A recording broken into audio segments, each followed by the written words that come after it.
Assalamualaikum warahmatullahi wabarakatuh. Khadiman rahimakumullah. Allah Subhanahu wa taala telah menganugerahkan kepada kita perangkat gitu ya, tools fisik kita ini untuk bisa merekam apa saja yang kita lihat, kita dengar, ya, penglihatan. Kita melihat sesuatu, menyimak kajian ini lalu masuk ke dalam otak kita, direkam. Demikian juga pendengaran oleh Allah Subhanahu wa taala diciptakan dan dianugerahkan kepada kita ketika kita mendengar ayat Quran, misalkan mendengar ceramah kajian seperti ini lalu masuk kemudian ke dalam otak kita dan kita rekam.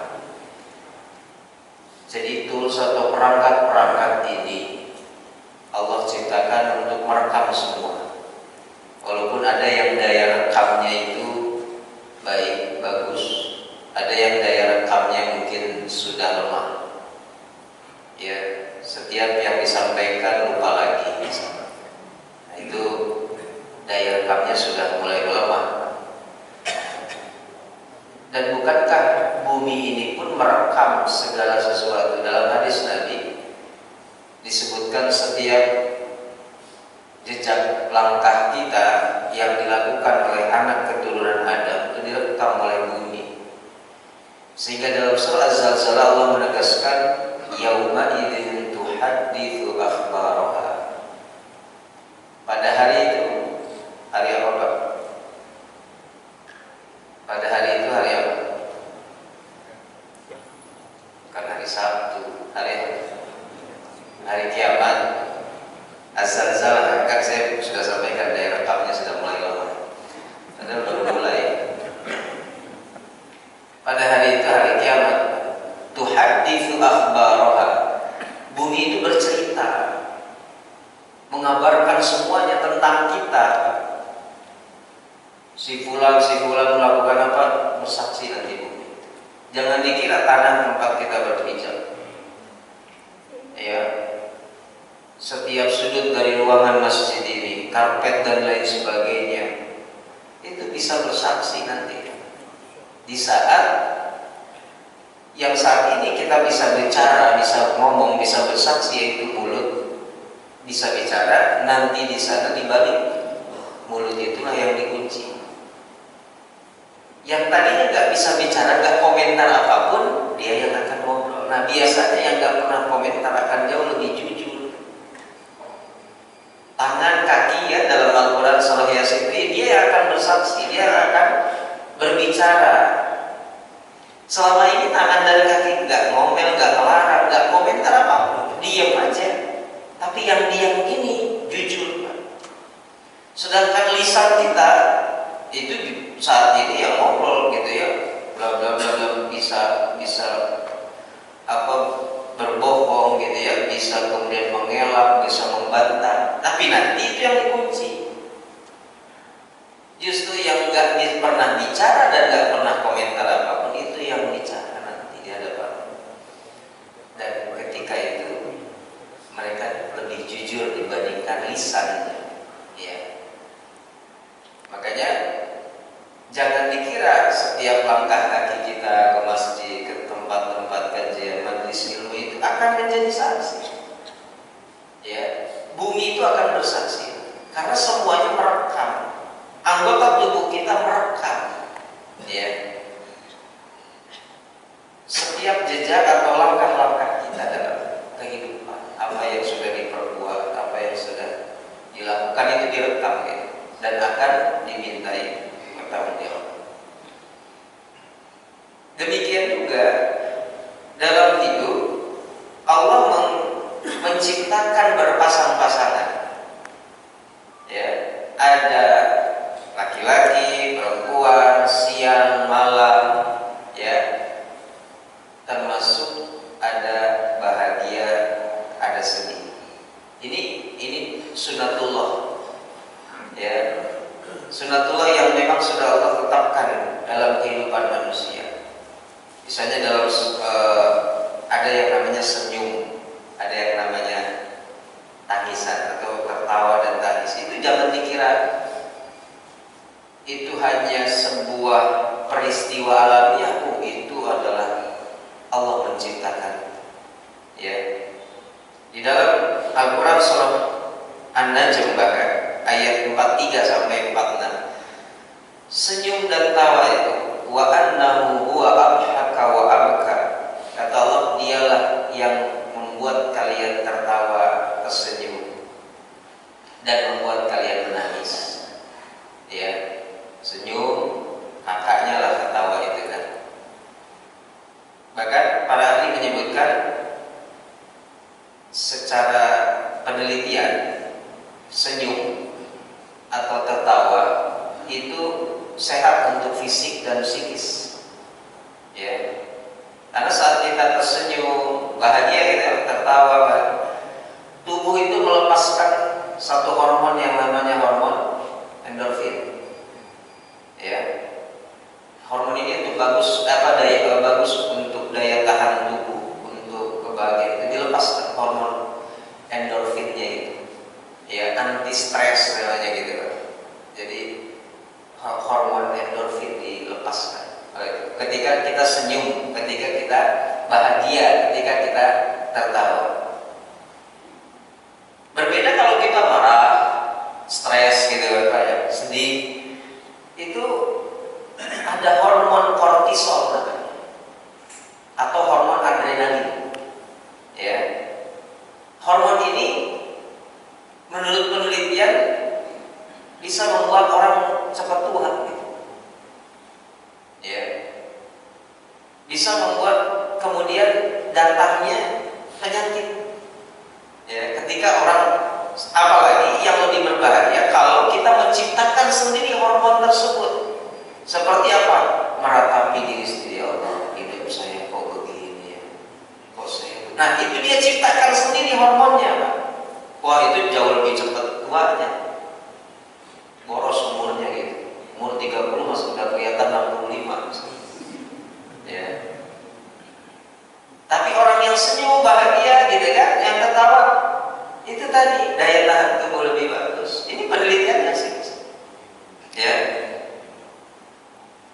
Kemudian imunitasnya bagus. Dia melepaskan hormon stresnya gitu. Ketika dia senyum, dia tertawa, bahagia, ya. Dia satu bisa menghilangkan stres gitu ya, senyum. Yang kedua bisa menyehatkan jantung katanya. Ya. Tentu senyum dan tertawa dalam batas-batas tertentu, jangan tertawa terus, Pak. Ya, justru itu masalah gitu ya. Apapun yang berlebihan akan jadi masalah kan begitu. Ya, meningkatkan imunitas tadi, meredakan nyeri biasanya. Nah, kalau sakit begitu ya, kalau kita hormon kortisolnya yang kita pelihara makin sakit. Marah misalkan kita, stres dengan sakit, makin sakit. Tapi ketika kita senyum, ya, tetap merasa bahagia, meredakan. Ya. Kemudian senyum tertawa juga memperkuat hubungan sosial. Ya. Kalau kita ketemu orang yang kena tertawa, kita senyum, kita jauh lebih lepas. Jadi hubungan sosial itu lebih erat. Ya. Bahkan Allah menghubungkan tangis dan tawa ini dengan wa annahu huwa amata wa ahya, dengan hidup dan mati. Ya. Dan dialah yang menciptakan mati dan hidup. Kenapa? Karena dalam mati dan hidup ada tangis dan tawa. Ada. Ya. Dalam tangis dan dalam hidup dan mati itu ada tangisan. Makanya Ali bin Abi Thalib pernah kemudian mengatakan, waladatka ummuka yabna Adam bakian, ibumu melahirkanmu dulu, wahai anak Adam, bakian, kamu dalam keadaan menangis. Bayi nangis ya, Pak? Justru kalau bayi nggak nangis ada masalah. Ya, begitu lahir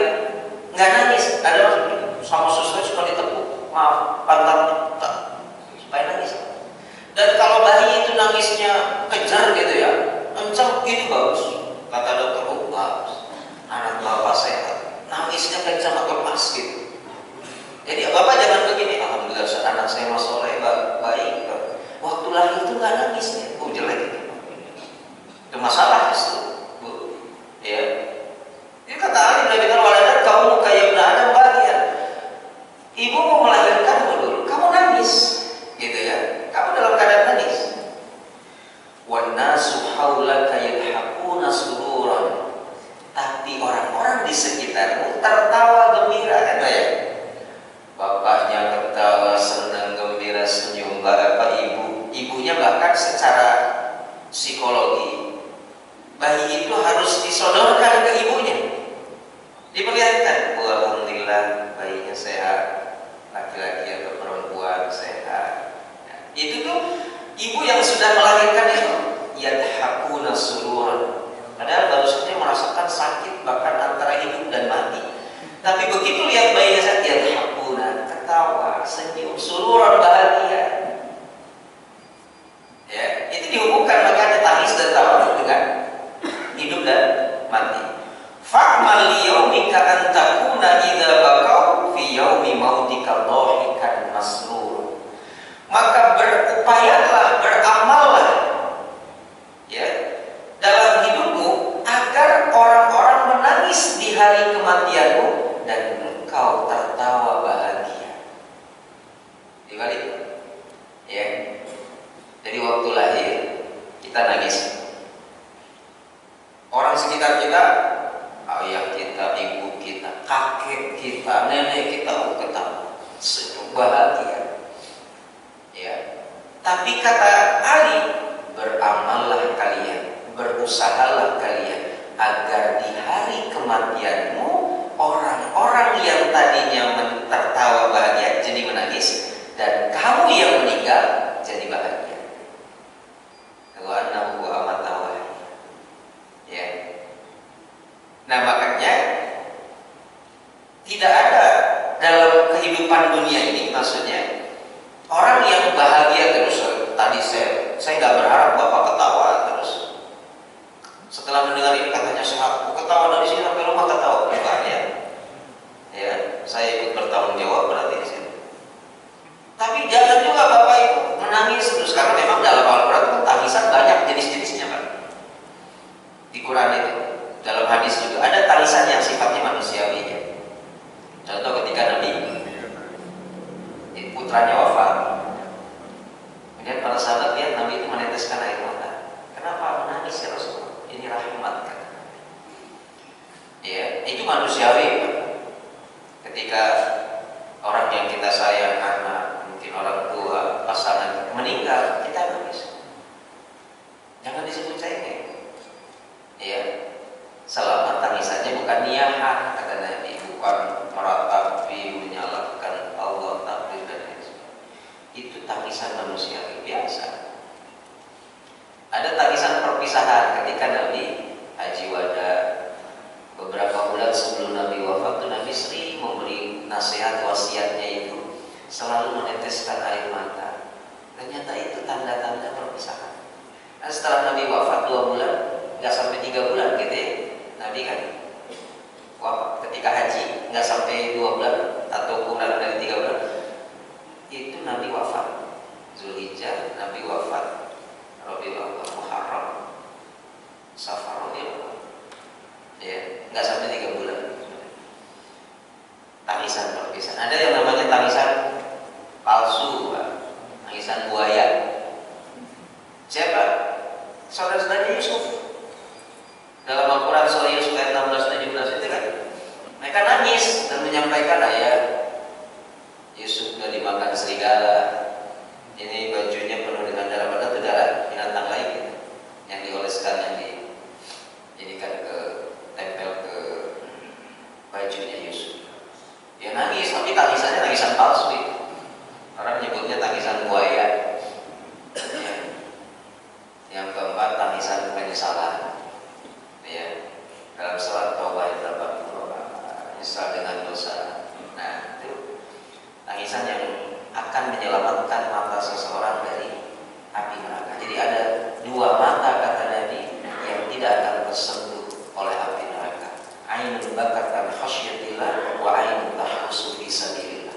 Mata yang mengeluarkan air mata karena takut kepada Allah, ya, penyesalan dosa, dan mata yang berjaga-jaga di jalan Allah, maksudnya nggak tidur demi ibadah kepada Allah. Nah, ngantuk untuk sholat malam. Ada yang dulu para sahabat Nabi menjaga perbatasan ketika perang. Itu kan ngantuknya luar biasa, tapi dia harus tetap menjaga perbatasan kaum muslimin gitu ya, agar aman.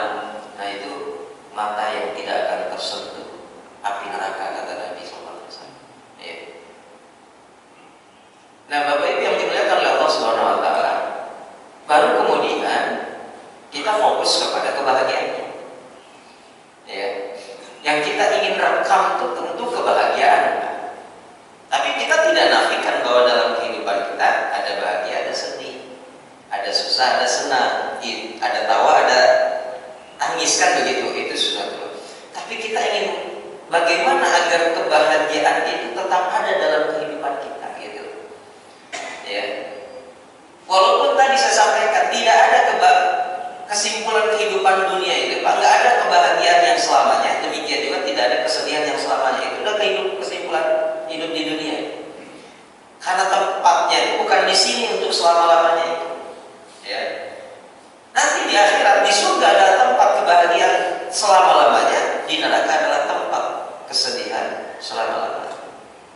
Dalam Al-Quran disebut su'idu dan syaqi atau syaqo, orang yang bahagia dan orang yang sengsara atau sedih. Tapi setidaknya kita ingin kebahagiaan itu lengkap.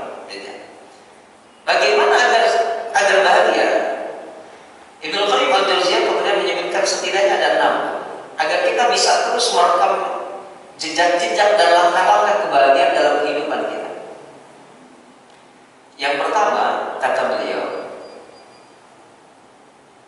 kalau nanti pagi misalkan atau Bapak jalan dari rumah ke sini tadi ya, naik motor atau jalan kaki. Kalau saya tanya, dari rumah Bapak ke sini ada berapa motor yang Bapak temui di jalan?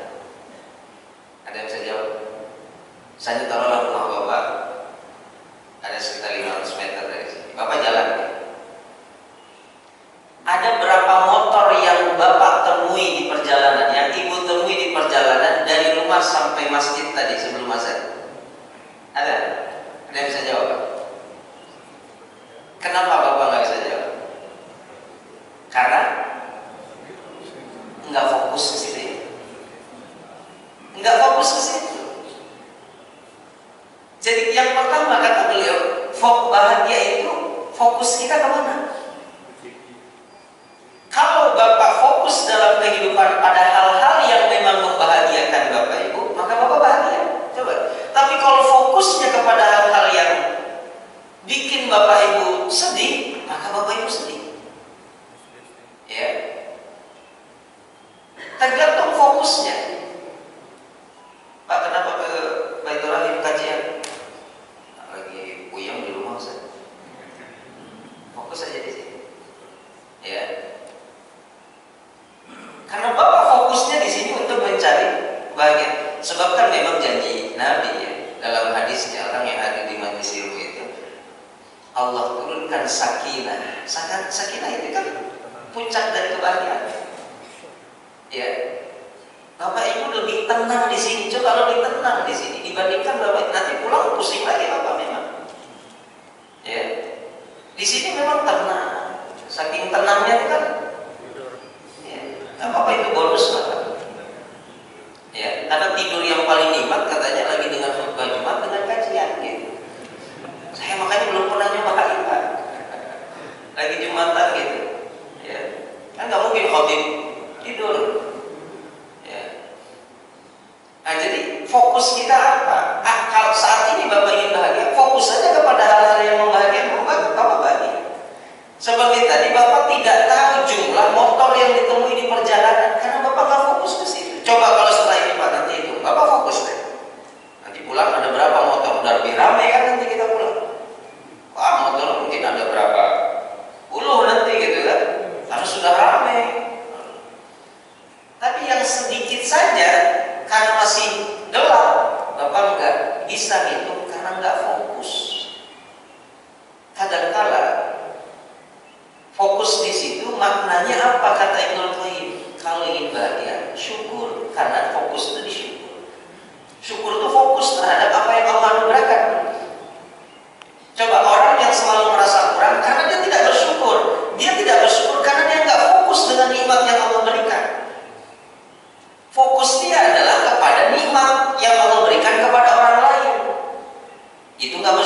Di situ Allah Subhanahu wa taala menegaskan, Qul huwallazi ansha'akum. Katakanlah dialah yang menciptakan kamu. Wa ja'ala lakumus sam'a, dan menciptakan pendengaran, wal absar, penglihatan, wal afidah, hati. Qalilan ma tashkurun, sedikit orang yang bersyukur. Ya. Sehingga Umar bin Khattab pernah berdoa, Allahumma ja'alni min ibadikal qalil. Ya Allah, jadikan aku bagian dari hamba-hambamu yang sedikit ini. Maksudnya dari ayat ini kata Allah, yang bersyukur itu yang fokus dengan itu tuh sedikit. Maka Umar, ya udah, aku ingin jadi hambamu yang sedikit ini ya Allah. Maksudnya yang pandai bersyukur. Karena syukurlah yang membuat kita bahagia, Pak, dengan nikmat yang Allah anugerahkan. Alhamdulillah. Ya, bisa bangun tidur itu ucapan pertama adalah alhamdulillahilladzi ahya. Itu syukur. Ya, minimal awalan dengan lisan dulu. Ya, tapi mindset kita itu mindset syukur. Ya. Nabi Ayub ketika diberikan ujian sakit oleh Allah Subhanahu wa taala, beliau mengarahkan mindsetnya untuk tetap bersyukur. Ya. Karena masih diberikan, katanya apa? Lisan untuk terus bisa memuji namamu ya Allah. Fisik sakit, tapi beliau masih diberikan lisan, yang dengan lisan itu masih terus bisa memuji Allah Subhanahu wa taala. Kan fokusnya ke situ.